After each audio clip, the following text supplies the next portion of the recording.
Tình tựa mây bay.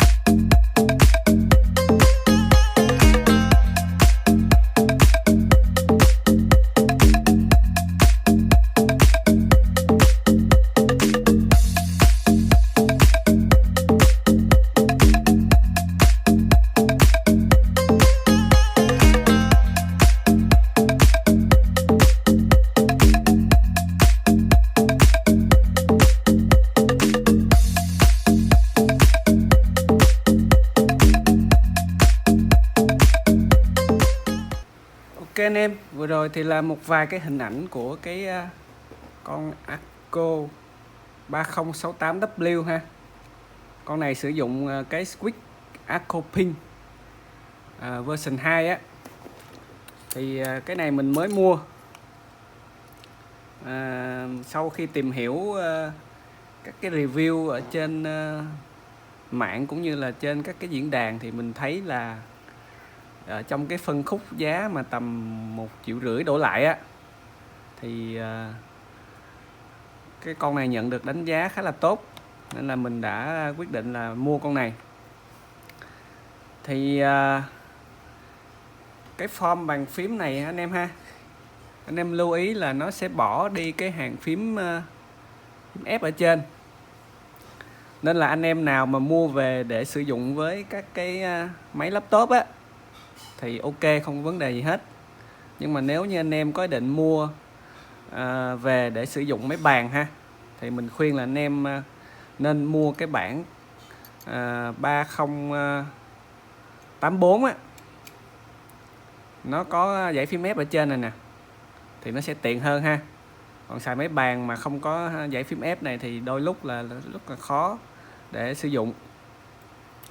Nhưng mà nếu mà con này mà xài với laptop á, thì không có gì để phàn nàn hết. Thì về cái cảm nhận đầu tiên của mình á là cái con phím này hoàn thiện rất là tốt. Từ vỏ hộp, cách đóng gói, rồi những cái phụ kiện tặng kèm theo ha, đều rất là chỉnh chu. Dùng một cái từ gọi là chỉnh chu, tức là nó chăm chút cho cái sản phẩm rất là kỹ, không có kiểu như là làm cho có ha. Có một số hãng hiện tại là để giảm cái chi phí sản xuất á, giảm giá thành á, thì có thể là một số chi tiết người ta chỉ làm cho có thôi, chứ không được chăm chút toàn bộ. Đó. Thì đầu tiên mình cảm nhận là cái switch được làm rất là dày ha. Ở đây mình có một cái bàn phím của thằng Razer, thì cái switch của nó không được dày bằng.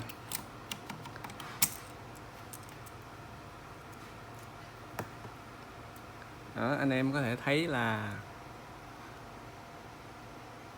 mỏng hơn ha. Thằng Arco nhìn giống như nó dày khoảng gần gấp đôi á. Đó. Cái switch dày á, nó sẽ tạo cho anh em cái âm thanh khi gõ á, nó đỡ bị ồn hơn là cái switch mỏng. Rồi tiếp theo là cái độ hoàn thiện của tổng thể cái bàn phím rất là đẹp, không có một cái nhựa thừa ha, những cái mép được hoàn thiện rất là mượt. Khi anh em cầm lên á, anh em không có bị khó chịu bởi những cái mép nhựa. Đó. Một số những cái bàn phím giá tầm trung á, thường thường là các cái chi tiết nhựa thừa nó xử lý không có kỹ, nên khi anh em về anh em phải xử lý lại để nó mất những cái mép nhựa đó đi. Thì con này là nó làm rất là mượt rồi, mình về mình không cần phải làm gì hết. Về cái thiết kế á, thì con này là cái bàn phím có Bluetooth ha, có Bluetooth. Bluetooth của nó là 5.0. Thì những cái máy tính nào mà sử dụng chuẩn Bluetooth 4.0 trở lên thì mới kết nối được với nó.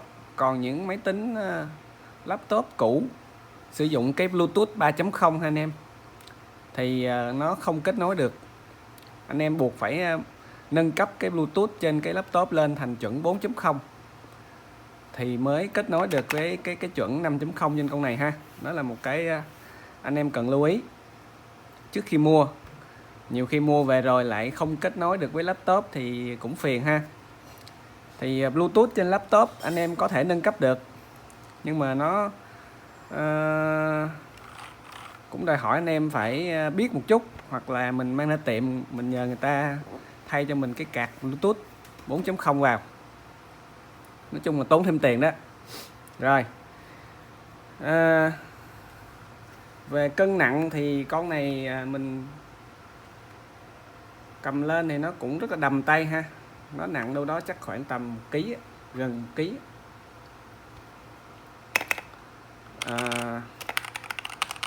Các cái phím bấm rất là mượt, rất là êm. Các cái phím dài như thế này nè, đó, Enter rồi Backspace rồi này kia ha, thì được hãng người ta lúp sẵn cho anh em. Còn những cái phím này thì người ta chưa có lúp ha, anh em mua về phải tự lúp. Tiếp theo đó là khi mà mình lắc như thế này nè thì nó sẽ kêu cọc ở trong. Thì theo mình đoán là do cái cục pin của con này khi mà họ lắp vào trong bàn phím họ dán không có chắc nên nó bị xúc ra. Thì cái này thì đơn giản là mình sẽ tháo ra và mình dán lại cục pin cho nó chắc lại thôi, thì nó sẽ hết kêu. Ở đây nó sử dụng cái cổng USB Type-C để sạc, và cái cổng dây sạc của nó cũng kiêm luôn cái dây kết nối với máy tính. Trong trường hợp anh em muốn sử dụng không sử dụng Bluetooth ha, mà sử dụng dây, anh em cắm cái dây này vào máy tính thì nó sẽ giống như bàn phím có dây bình thường, anh em xài bình thường, không cần Bluetooth. Đó. Thì trong quá trình mình xài dây như vậy thì nó cũng tự động nó sạc cái cục pin trong cái bàn phím cho mình luôn. Thì con này có LED, nhưng mà LED của nó là LED đơn anh em ha, LED đơn màu trắng. LED cũng khá là sáng, nhưng mà do là cái keycap nó không có xuyên LED anh em, nó không xuyên, nên là anh em nào mà muốn cái phím nó rõ giống như này nè thì nên mua một cái bộ keycap mà nó xuyên LED về thì nó sẽ rõ hơn. Ví dụ giờ mình sẽ gắn thử cái keycap của thằng Razer qua ha.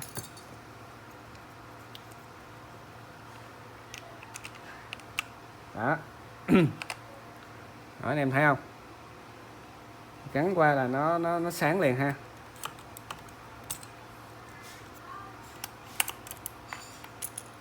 Do cái keycap nó không có xuyên LED á, nên là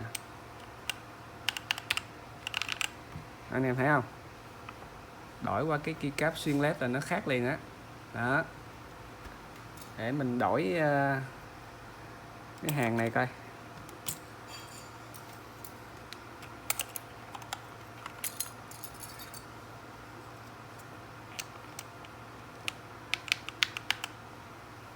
Đó, tắt đi nè, lên ha. Đó, thì chỉ cần đổi qua cái keycap xuyên LED là ok. Bản thân mình thì mình thấy cái keycap zin của con này cũng khá ổn rồi. Đó, buổi tối thì khi mình bật LED lên á, mình vẫn nhìn rất là bình thường ha, không có vấn đề gì cả.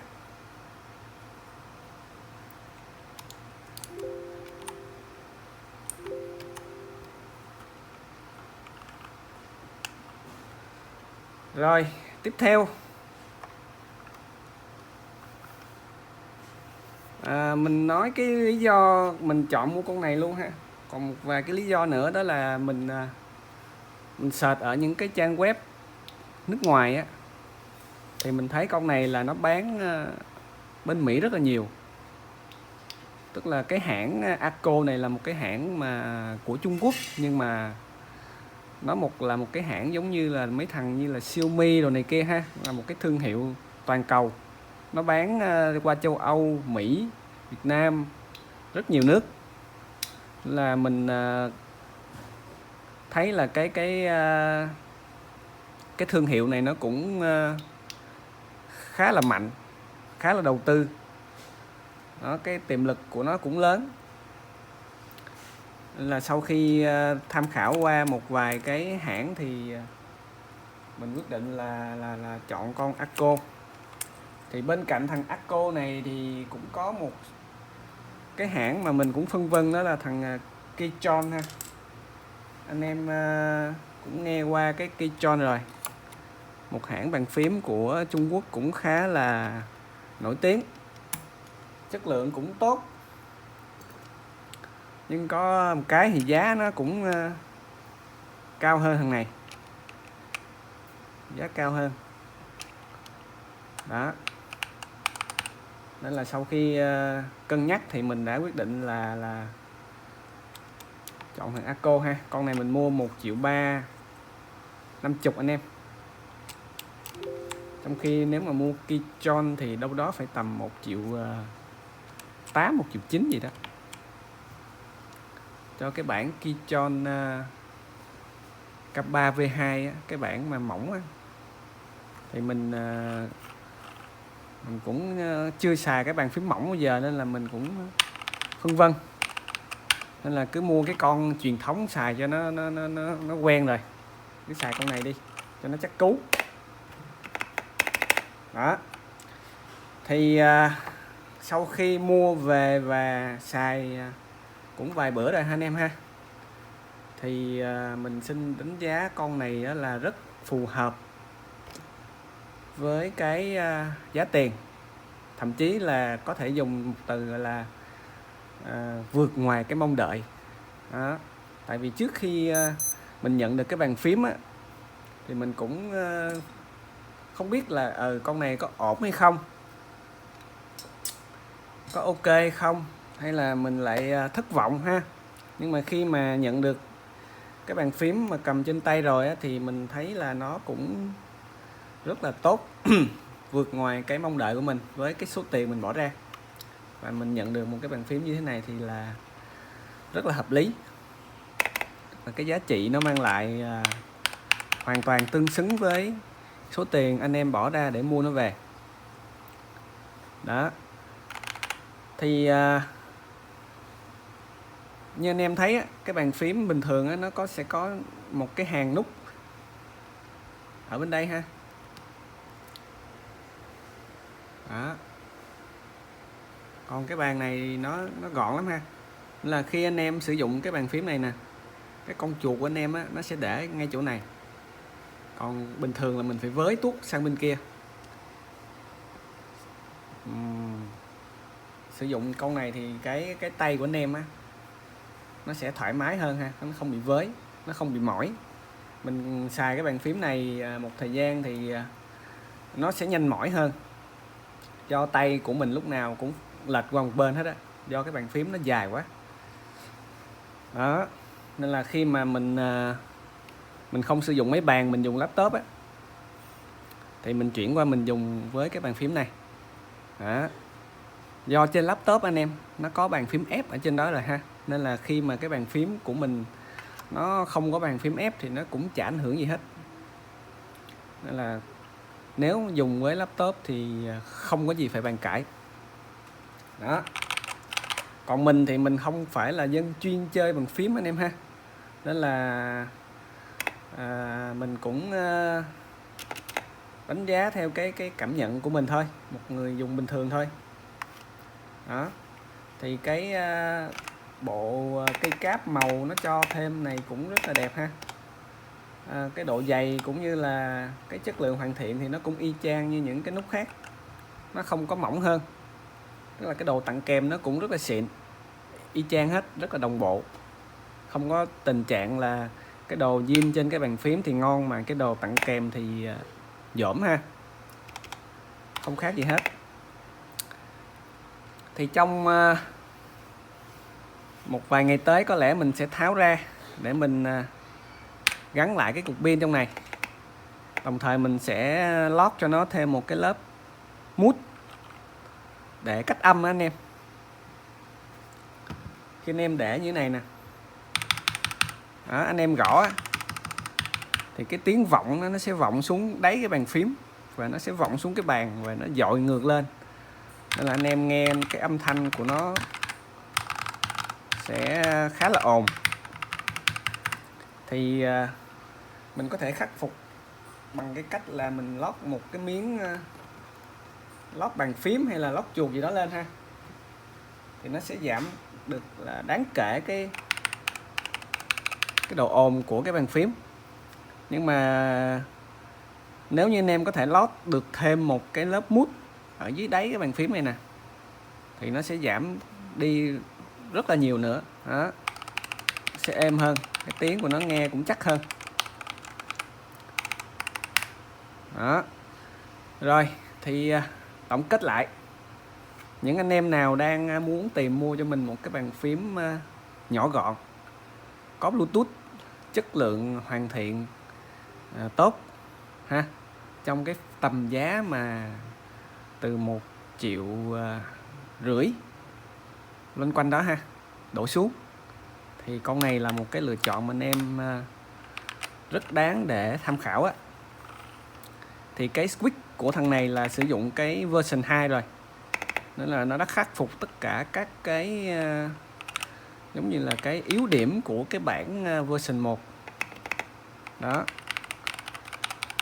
Nên là anh em khi mua những cái bàn phím của Arco ha, thì nên chọn mua những cái bàn phím mà đã được update lên version 2, sử dụng switch V2, nó tốt hơn rất là nhiều so với cái bản V1 đó. Cảm ơn anh em, rồi hẹn gặp lại anh em ở những cái video tiếp theo.